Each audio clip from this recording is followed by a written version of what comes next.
जो कोविड के कारण नुकसान हुआ है उसमें जो प्रमुख सेक्टर है, हालांकि कोई भी सेक्टर ऐसा नहीं है जो प्रभावित नहीं हुआ, लेकिन उसके बावजूद उसमें से एक सेक्टर हमारा ट्रांसपोर्ट का सेक्टर है जिसको बहुत बड़ा नुकसान हुआ, क्योंकि लॉकडाउन का दौर था। तो लॉकडाउन के दौरान पूरा ट्रांसपोर्ट बंद था। सिर्फ उस वक्त उन्हीं गाड़ियों को परमिशन दी गई थी लॉकडाउन के दौरान जो एसेंशियल कमोडिटीज के इस दायरे में आती थी।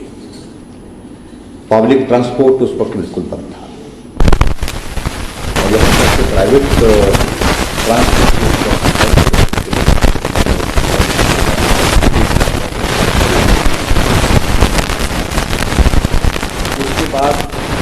फर्स्ट फेज के बाद जब सेकंड फेज आया तो सेकंड फेज में भी इस तरह की परिस्थिति रही जब हमको पब्लिक ट्रांसपोर्ट को बंद करना है, यानी कि बसें जो हमारी टैक्सी हैं उनको बंद करना पड़ा, क्योंकि कोविड में जब दूसरा जो वेरिएंट डेल्टा आया उसके कारण जो है संक्रमण बहुत तेजी से फैला और संक्रमण तेजी से फैलने के साथ साथ में उस दौरान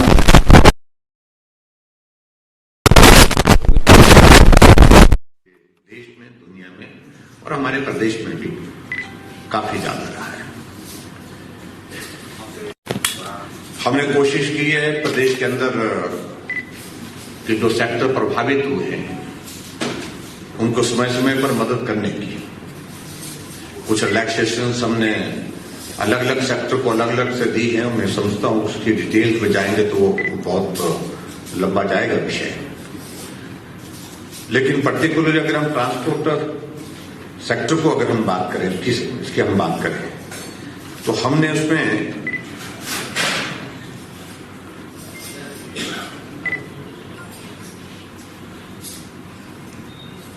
जो कोविड के कारण जो प्रभावित जो हमारे ट्रांसपोर्ट सेक्टर हुआ था उसके लिए कुल मिलाकर के 62 करोड़ रुपए की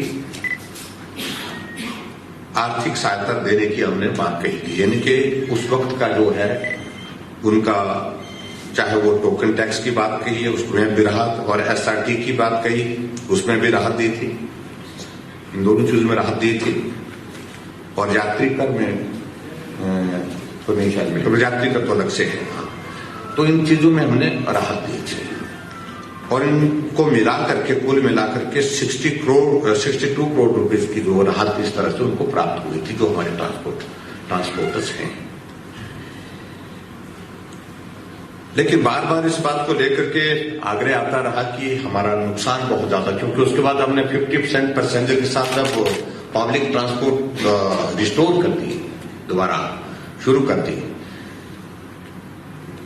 तो ट्रांसपोर्टर्स का कहना है कि बस तो पूरी चलती है, ड्राइवर भी उसमें होता है, कंडक्टर भी होता है, ड्राइवर की भी सैलरी होती है, कंडक्टर की भी सैलरी होती है, टायर भी वो उतना खाती है, डीजल भी उतना खाती है।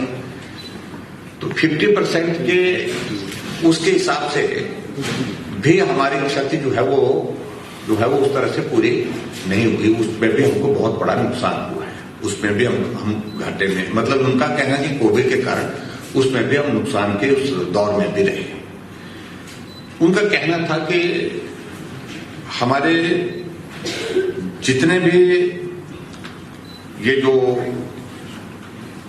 कोविड के कारण जो प्रभावित हमारा ट्रांसपोर्ट सेक्टर रहा है, 30 नवंबर तक उनका आग्रह था कि भाई उस बात के लिए, हालांकि वो तो और भी ज्यादा मांग कर रहे थे, लेकिन 30 नवंबर तक विशेष तौर से वो आग्रह कर रहे थे कि भी हमारा ये सारी चीजों को जो है वो, चाहे वो टोकन टैक्स है, चाहे वो एसआरटी है, उसको जो है माफ किया जाए। तो हमने उसका इवैल्यूएशन किया, कैलकुलेशन किया, हालांकि मैं इस बात से सहमत हूं कि नुकसान उनका जरूर हुआ है और नुकसान एक वर्ग का नहीं, बहुत सारे सेक्टर हैं जिसमें सबको क्षति हुई है और भरपाई करना सबके लिए ये संभव भी नहीं है। फिर भी उसके बावजूद भी हमने इस बात को, उनकी बात को माना, कहा कि बसें खड़ी रही टायर सड़ गए, बसों में घास जम गई, उस स्थिति का हमको सामना करना पड़ा। तो इसलिए उनका आग्रह था कि विशेष तौर से आप हमको ये रियायत जो है वो 2 चीजों की विशेष रूप से 30 नवंबर तक हमको प्रदान करें। पिछले कल शिमला में हमारी बहुत विस्तार से बैठक हुई अधिकारियों के साथ। उनको कहा था आप इवेल्युएट करो और कैलकुलेट करो सारी चीज को। तो वो कैलकुलेशंस सारी की गई हैं और उसके साथ साथ में जो हमारे टैक्सी ऑपरेटर्स हैं उनका भी इस बात के लिए आग्रह था कि हमें ये राहत जो है वो हमको हमारा भी नुकसान बहुत ज्यादा हुआ, इसलिए हमको भी इसमें जो है राहत दी जाए, हमें भी मदद की जाए। और उनका तो विशेष तौर से जो यात्री का पैसेंजर टैक्स के का जिक्र है, तो पैसेंजर टैक्स के लिए उन्होंने कहा था कि हमको उसमें राहत दी जाए। तो वो भी एक बहुत बड़ी राशि बनती है। पूरा प्रदेश भर में हमने जो कैलकुलेशन के माध्यम से जो निकाला है और उसमें हमारे स्कूल की बसेस भी शामिल हो रही है, स्कूल बसेस उसमें शामिल हो रही है। उसमें अगर उसमें taxi, maxi cab, buses, auto की अगर हम टोटल नंबर का अगर हम स्टेट का जो हमारे पास रजिस्ट्रेशन के हिसाब से जो नंबर है, तो ये बहुत बड़ा एक नंबर है। लगभग ये नंबर है 46,197 और स्टेज कैरेज बसेस जो है वो 3,450 है और स्कूल बसेस का नंबर जो है हमारे पास जो है जो जिनका रजिस्ट्रेशन है जो रिकॉर्ड पे है 3,184। कुल मिलाकर के ये नंबर बनता है टोटल सबको मिला करके, जो टैक्सी, मैक्सी और उसके बाद बसेस हो गए, ऑटो रिक्शा हो गए, उसके बाद हमारी जो स्टेज कैरियर बसेस हो गई, स्कूल बसेस हो गई, बनता है 52,831 टोटल बनता है ये कुल मिलाकर के। और जैसा कि मैंने बताया कि हमने मदद करने की मंशा पहले से रखी है, उस मंशा के अनुरूप जो हमने पहले ही उनको एक राहत दे दी थी। 62 करोड़ की राहत हम पहले छूट दे चुके हैं। अभी जो हमने इसमें जो राहत देने के लिए जो उनका प्रस्ताव आया है, उस प्रस्ताव को हमने स्वीकार किया है कि नुकसान हुआ है। हालांकि प्रदेश की माली हालत भी ऐसी स्थिति में नहीं है कि हम बहुत ज्यादा मदद कर पाए, लेकिन उसमें जो उनसे जो देनदारी बनती थी टैक्स के रूप में हमारे इसमें, तो वो अमाउंट जो है मैं आपको बता देता हूं। जो हमारा टोकन टैक्स बनता था उसको हम 30 नवंबर तक उसको हम एग्जेम्प्ट कर रहे हैं, उनको छूट दे रहे हैं। वो बनता है 19 crore 32 lakh token tax. SRT का जो पैसा बनता है 30 नवंबर तक 35 करोड़ 13 लाख 35 करोड़ एंड 13 लाख ओनली। और उसके बाद जो पैसेंजर टैक्स जिसको यात्री कर बोलते हैं वो बनता है 36 करोड़ 67 लाख 36 करोड़ 67 लाख। और कुल मिलाकर के ये टोटल बन रहा है 91 करोड़ 12 लाख रुपए, 91 करोड़ 12 लाख रुपीज ये कुल राशि बनती है। और हमने आज ये निर्णय लिया कि इस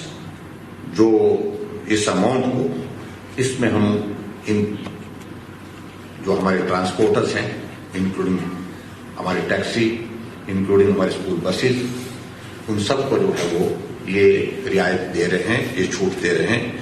और कुल मिलाकर के पिछले हमने 62 करोड़ की दी थी और अब की हमारी 91.12 करोड़ की हो गई। और कुल उन दोनों को अगर मिलाकर के अगर हम देखें तो ये 164 करोड़ रुपए की राहत हमारे ट्रांसपोर्टर सेक्टर को दी गई। और ये मैं समझता हूं कि मैक्सिमम जो किया जा सकता था वो हमने करने की दिशा में आगे बढ़ करके काम किया है। और इसके साथ में मैं उनसे भी मैंने आग्रह किया है विशेष तौर से कि वो भी अब सारे विषयों को लेकर के, क्योंकि लॉसेस सबके हुए हैं, नुकसान बहुत हुआ है और अब वो सहयोग जिस प्रकार से वो कर ही रहे हैं और आने वाले समय में जो है वो सब मिलकर के हम काम करें। और हमारी यही कोशिश रही है हमेशा कि इस कोविड की सिचुएशन के कारण जो प्रभावित सेक्टर हैं उसमें उनकी मदद की जाए। और विशेष तौर से विधानसभा के सत्र के दौरान भी ये मामला उठा था। इससे पहले मुझे विधानसभा के सत्र से पहले भी सितंबर के महीने में हमारे ट्रांसपोर्ट के जो हमारे यूनियन के जितने भी हमारे संगठन हैं वो हमको मिले थे, यहाँ पर हमारे बीच में उपस्थित हैं। उन लोगों ने भी आग्रह किया था, प्रस्ताव दिया था, प्रपोजल दिया था और इन सारी बातों को लेकर के उस वक्त भी हमने एग्जामिन करने के लिए कहा था। और उसके पश्चात फिलहाल अभी आज भी हमारी उनके साथ विस्तार से बातचीत हुई है। जो यूनियन के हमारे स्टेट के जो हमारे प्रेसिडेंट हैं उनके साथ और टैक्सी यूनियन के साथ भी, उनके प्रेसिडेंट के साथ, उनके पदाधिकारियों के साथ हमारी सब लोगों के साथ बातचीत हुई है। और बातचीत करने के बाद हम इस निष्कर्ष पर पहुंचे हैं जो सरकार बेस्ट पॉसिबल ऐसी सिचुएशन में, ऐसे हालात में जो कर सकती थी वो हमने आपको बताया कि कुल मिलाकर के पिछला और अभी का मिलाकर के 164 करोड़ रुपीस की जो है वो जो ये दी है। और उसमें एक चीज मैं ये भी बताना चाहता हूं कि जो निजी बस ऑपरेटरों को जो कार्यशील पूंजी प्रदान करने के उद्देश्य से एक योजना हमने लाई थी वर्किंग कैपिटल के दृष्टि से, और जिसमें ऑपरेटरों को 11 करोड़ की अतिरिक्त आर्थिक सहायता प्रदान की जा रही है। 11 करोड़ रुपए जो है वो इसमें शामिल है, इस 164 में वो शामिल है, तो वो भी उसमें शामिल है। तो उसमें भी वो अपनी मदद का रास्ता जो मिल सकता है उनको वो उसमें हासिल कर सकते हैं। तो कुल मिलाकर के हिमाचल प्रदेश सरकार की ओर से कोविड के कारण जो प्रभावित सेक्टर है, विन विन सेक्टर है, हमने इंडस्ट्रियल सेक्टर को भी थोड़ा सा मदद करने की कोशिश की। टूरिज्म सेक्टर में हमारे पर्टिकुलर जो हमारे होटलियर एसोसिएशन की ओर से जो प्रस्ताव आए थे उसमें उनके लिए भी मदद करने की कोशिश की। बिजली पानी के जो बिल वगैरह सारे उस वक्त उस दिशा में हमने वो माफ पर्टिकुलर उस पीरियड में माफ करने के लिए हमने उसमें कहा था, डेफर करने के लिए कहा था इंडस्ट्रियल सेक्टर के लिए। और ऐसे में कुल मिलाकर के आज मुझे ये आपको जानकारी बताते हुए पसंद है कि एक निष्कर्ष पर पहुंचने के बाद, क्योंकि ट्रांसपोर्ट सेक्टर एक बहुत बड़ा सेक्टर है और ट्रांसपोर्ट सेक्टर जो है प्रदेश के विकास में उनके एक बहुत बड़ा कंट्रीब्यूशन है। गाड़ियां चलती हैं तो जीवन चलता है, गाड़ियां रुकती हैं तो थम जाता है जीवन। तो इसलिए इस लाइफलाइन को बनाए रखने के लिए उसमें आर्थिक दृष्टि से उनके ऊपर जो जिस प्रकार का संकट इस कोविड के कारण आया है उसमें राहत देने की दिशा में ये हिमाचल प्रदेश सरकार की ओर से एक बड़ा कदम है, जिसके मैंने आज विधिवत आपके सामने घोषणा की।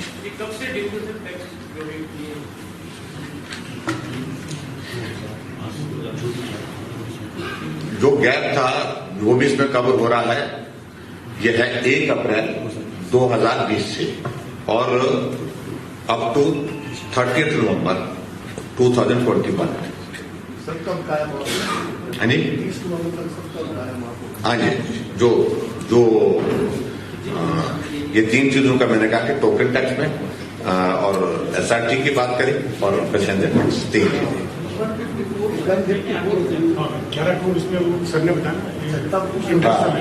हाँ, जो ये भी हम उसमें शामिल भी जाएंगे, नेशनल वो क्लेम करेंगे वो उसमें जाएंगे। So thank you very much, मुझे सिर्फ इतनी बात शेयर करनी थी आपके साथ। आप सबका बहुत बहुत धन्यवाद। Thank you very much. थोड़ा सा अगर लेटेस्ट अपडेट बता देते प्राइम मिनिस्टर जी के विजिट